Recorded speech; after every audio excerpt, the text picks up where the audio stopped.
Hey there, welcome to day 1240 of What's She Up To Now. Sharon Horne-Ellstrom here, documenting my journey as I transitioned from the brick and mortar corporate world of business to the online world of business.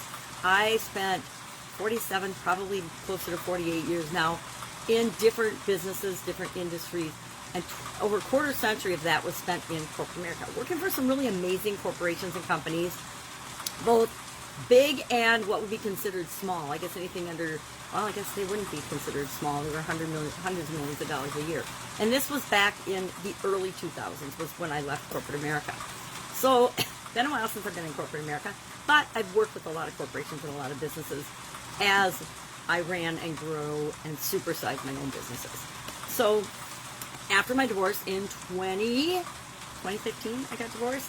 I spent a couple of years divesting myself of the businesses that we had together and decided, okay, by 2017, was at the end of 2017, actually sold our last business. Nope, 2016. 2017, I got involved online. I decided I'd always been curious about it, and so I was going to check it out. I was going to jump in and see what I could learn about the online world. Do you like the rain? It's been raining. I like that it puts my face on all these raindrops. It's kind of cool. I hold my hand up. I like some of the filters on Facebook. Some of them are terrible, but some of them are kind of fun. This one I think is kind of fun. Who doesn't want to be on a bunch of raindrops, right? When they're falling from your head. Okay. But I digress. Really? That never happens. Yes, it does. The conversation with me, my kids think, oh my gosh. But I try to stay on topic. Most of the time I have a little agenda, and I try to stay closely to the topic if it's something that's important. But this is just my place to document and share what's going on with my journey. So I originally I was coming from the offline world to the online world. Because for a long time I'd been curious and wanted to do something online, but was so busy with other things, I never bothered to explore it in any real depth or detail. But in 2017 I had the opportunity to come online. And I had some health challenges, which kind of slowed me down for that first year. But then by 2018, I started doing and testing and tweaking and trying different, I want to say strategies. I guess they're strategies. I guess the launch strategy, webinar strategy, coaching models and strategies and frameworks, things like that. Started to play with those different things to try to find out what was best for me. Where was I most comfortable? Where was I a best fit to serve and help people? And so it's been fun. It's been really fun. And this year, actually, 2020 was a weird year, but I'm certainly glad I had come online a couple of years prior to that. So I didn't have as big a hit as a lot of people had. It was really easy for me to tweak and just continue doing more of what I was doing. And it allowed me the opportunity to just add a 30-day challenge, a 30-day challenge to do one thing not to do one thing every day, to get up and go, to keep moving, to know what to do next.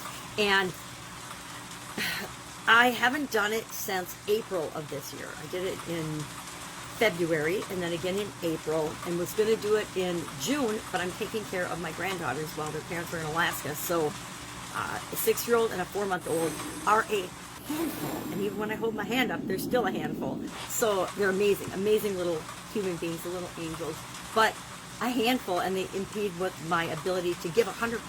I like to really be invested in my challenges. So not July, but August. We have a lot of relatives coming up and a lot of projects I have to catch up on in July. So August 1st, we'll do the next 30-day free Get Up and Go challenge. Because I love doing it. It's my way to give back. It's my way to share some of the tools and the lessons that I've learned and to help people to understand that we have the ability to take and create any change or challenge and turn that into a stepping stone for us to catapult us in the direction we want to go. And it's really, really easy. And if we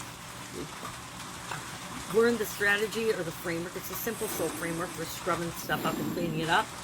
If we apply that and then we install that in our subconscious, and in the 30-day period we go through enough examples, we actually do it for each major area and aspect of our life. And by doing that, it becomes a part of our subconscious way of handling any change or any challenge that comes up. And then that means that we're going to be guaranteed to get better results than if we didn't do this. If we just try to consciously manage every change and challenge that comes our way, number one, it's exhausting, because the one thing we can count on in life is that things are changing all the time.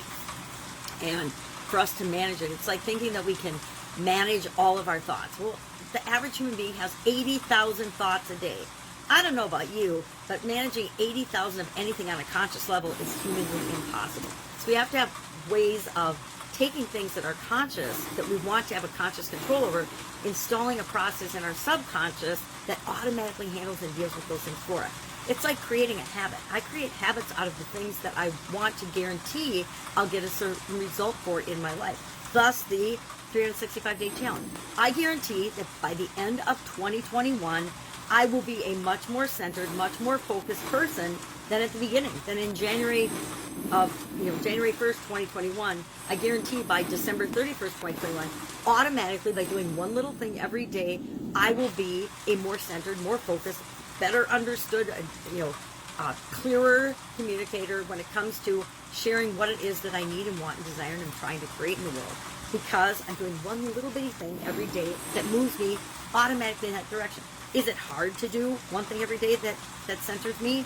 No, it's not hard at all. It takes about 1 to 5 minutes a day. All of us. I don't care how busy you are. I used to be like the queen of busy, the 400-item to-do list and everything. And if I can break things down and take them one step at a time, one day at a time, I guarantee you can. And the secret and the real trick is that once you discover that if you just do one thing every day to move you toward your goal and your desire, something that you want, you will get there automatically, because your one thing a day will become the thing that gets you into momentum. And when you get into momentum, it's like a moving freight train. Nothing's going to stop that unless an equal and opposite force is applied to that. And it's just going to keep moving, and it's going to move faster and faster and faster. Kind of like a perpetual motion machine. I think of my habits and my daily routines and the things that I add and do to guarantee them and to get to my goals every day. I think of them as a little perpetual motion machine, because every day I'm going to do them automatically to ensure I get the result I want. It's like brushing your teeth. Every day you're going to do it automatically to move you toward the healthy mouth and the whatever, that's a great example, but the healthy teeth and healthy gums and healthy mouth that you want. You're just going to do it automatically because you've made it a habit. And after 61 years of brushing my teeth every day, with the exception of a few hospital stays probably, it's just inherent in my nature. It's a part of me. It's something I do automatically without even thinking about it. And that's what I like to do with things that move me toward my big legacy. I call them legacy or lifetime goals and objectives, toward my big goals and objectives. Those that are going to take me more than a year or 4 cycles through my 90-day plans, etc. However if you do it for you, that's the way I like to do it. I've learned that breaking things down to the littlest part that you can do, so that you can make progress every day, even when you feel like you're not making progress, you automatically are making progress. And before you know it, you're seeing milestones chip off as you move toward the goals and objectives and the things that you want. So, our Supersize Your Business challenge, not challenge today, our Supersize Your Business idiom today was about being an open book. And I would say I am an open book. I like to think I'm an open book. I'm sure there's things, and I guarantee there's things that I don't share with anybody because they're nobody's business. There's topics and things that I don't think are anybody's business, especially when it comes to online and business. My sexuality, my likes and dislikes of certain things are nobody's business, and they're it's our opinions. Our opinions we care vehemently about, but guess what? Most of the other people on the planet couldn't care less what we think about religion, politics, global warming, whatever. Most people don't care what we think, so I don't share those things. I don't feel the need to convince anybody or everybody to my way of thinking, because I think what makes this planet and this world an amazing place is that there is so much diversity of thinking, that we do all think differently, and we do have the ability to think for ourselves. And when we're all doing that and not thinking just about ourselves, thinking for ourselves. What is right for me? What is right for my environment? What is right for my situation? And we act accordingly. So I like the idiom, the expression open book. I think I've done well over 5,000 videos at this point in the last, since 2017. And so if people say, well, we don't know who you are, we don't know what you're about, there's 5,000 little messages of being out in the world, and it's pretty easy to find out. And I'm going to have to go back and watch some of my earlier videos, just because I'm curious right now to see if I'm sharing, and still being me. I know early on when you're nervous and you're first starting to do videos, it's like, it's harder, you stumble, but I still stumble over my words, 4 years later, I still trip over my tongue and mess up my words sometimes. But guess what? That is part of who I am. That's part of my being an open book. I tend to be a little klutzy. Now, I like to blame my eyes because I'm legally blind and my vision is bad. So I run into stuff. I trip on stuff. I misstep. I make mistakes. And guess what? I'm okay with that because that is part of who I am. And guess everybody on the planet makes mistakes. It's the people that are putting on airs and acting like they're perfect that are the ones I kind of feel sorry for, because they don't realize that they're making it impossible for people to follow them and be like them, because none of us are perfect. We all make mistakes, and if we have the ability to learn from those mistakes and move forward and make different choices or choose differently or choose more wisely or learn the lessons from those mistakes, that's what really creates and forms and molds who we are. All right, enough wandering of thought. Obviously didn't get enough sleep last night. Go out, make it an amazing day. If I can help you in any way, ask in the comments below. Otherwise, I'll be with you tomorrow. Not so many rainy faces, but I just get a kick out of this. All right, have a great day. Bye.